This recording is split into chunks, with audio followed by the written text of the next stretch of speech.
Hello সবাই, কেমন আছো? তো আজকে একটা নতুন জিনিস রান্না করছি। তো আজকে রান্না করব আমি মেটে কচকচি। তোমরা কী কী খাও আমাকে অবশ্যই কমেন্টে জানিও। আমি কিন্তু খাই না, তবে আমার হাজব্যান্ডের জন্য আমি রান্না করেছিলাম। প্রথমেই তোমরা দেখে নিয়েছো যে আমি পেঁয়াজ, টমেটো আর আদা রসুন কাঁচা লঙ্কা দিয়ে বেটে আলাদা করে রেখে দিয়েছি। তারপর কড়াটা গরম করে তার মধ্যে সর্ষের তেল দিয়েছি আর কটা শুকনো লঙ্কা আমি ফোড়নে দিয়ে নিয়েছি। তারপর এর মধ্যে আমরা পেঁয়াজ কুচি দিয়ে ভালো করে পেঁয়াজ কুচির সাথে শুকনো লঙ্কাগুলোকে ভেজে নেব।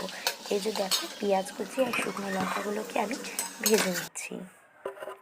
শুকনো লঙ্কার পেঁয়াজগুলো ভালো করে একবার ভাজা হয়ে যাবার পরে এরপর আগের থেকে কেটে রাখা টমেটোগুলোকে এর মধ্যে দিয়ে দেবো। আর টমেটোগুলোকে একটু ছোটো ছোটো করেই তোমরা কেটো। এরপর টমেটোগুলো ভালো করে দিই, টমেটোর কাঁচা গন্ধ চলে না যাওয়া অবধি আমরা কিন্তু টমেটোটাকে ভাজতেই থাকবো। টমেটো দিয়েছি মানে তো নুন দিতেই হবে, তাই সামান্য পরিমাণে নুন দিয়ে টমেটোটাকে ভালো করে নেড়ে নেব।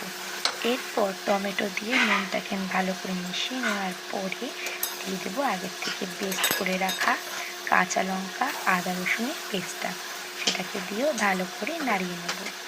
এরপরে আমরা একে একে সমস্ত মশলাটাকে দিয়ে দেবো হলুদ গুঁড়ো, সামান্য একটু জিরের গুঁড়ো, ধনে গুঁড়ো, কাশ্মীরি মির্চ আর একটু চিকেন মশলা।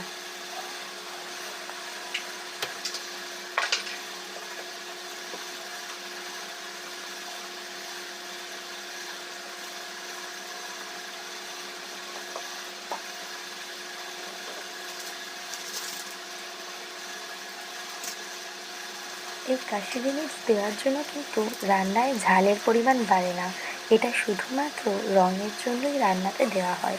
তারপরে আমি দিয়ে নিয়েছি লঙ্কার গুঁড়ো, যাতে ঝালটা ব্যালেন্স হয়ে যায়। তারপরে তোমরা সমস্ত মশলার সাথে পেঁয়াজ রসুন আদা বাটার পেস্টটাকে ভালো করে মিশিয়ে নেবে, ততক্ষণ অবধি এটাকে কষাবে যতক্ষণ না মশলা থেকে তেল ছাড়ে।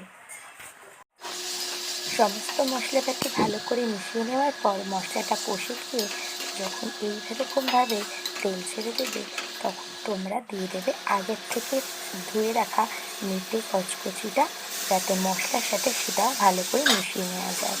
মেটে কচকচি দেওয়ার পরে আমি একটা সাঁড়াশি দিয়ে ভালো করে কড়াটাকে ধরে মশলার সাথে মাংসটাকে মিশিয়ে নিচ্ছি। মেটে কচকচিটা ভালোভাবে মশলার সাথে মিশিয়ে নেওয়ার পর এখানে আর কোনো রকমের জল অ্যাড করার কোনো প্রয়োজন নেই, কারণ এটার থেকেই ভালোভাবে এটা সিদ্ধ হয়ে যাওয়ার পর নিজের থেকেই একটা জল ছাড়তে শুরু করবে। গ্যাসের ফ্লেমটাকে মিডিয়ামে রেখে 15-20 মিনিট ভালো করে কষিয়ে নিলেই মাংস থেকে নিজস্ব জলটাই ছাড়তে শুরু করবে। বাট মাঝে মাঝে একটু ঢাকা খুলে দেখে নিতে হবে যে এটা ভালোভাবে সিদ্ধ হয়েছে কি না। তোমরা দেখো, এই যে জলটা ছেড়েছে, এটাতে কিন্তু আমি কোনো জল অ্যাড করিনি, নিজস্ব জলটাই ভালোভাবে ছেড়ে দিয়েছে। এই জলটা একটু শুকিয়ে যাওয়ার পরে ধনেপাতা দিয়ে গার্নিশ করে তোমরা এই মেটে কচকচির রেসিপিটা বা মেটে কচকচি চচ্চড়িটাকে নামিয়ে দিতে পারো।